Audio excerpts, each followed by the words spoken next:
na namin ano yung mga nilagay nila doon sa blanco, tinotal namin, umabot sa 241 billion. Sir, bakit po 12 yung counts ng falsification of legislative documents? Palagay ko, mas magandang sagutin ni Atty. Topacio yan kasi siya naman yung lead counsel. Well, kaya po 12 counts yan ay 12 times po nilang pinunuan yung mga blanks. Yun po ang inapprove ng BICAM ay 0, nakalagay 0. Dapat po yun pagdating sa Pangulo, 0 din.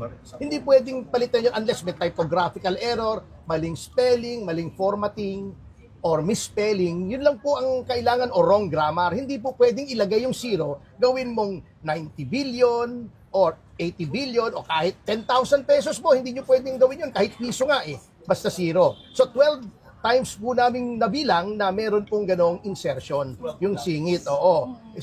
Ibig po sabihin, si Speaker Romualdez ay mahilig sa singit.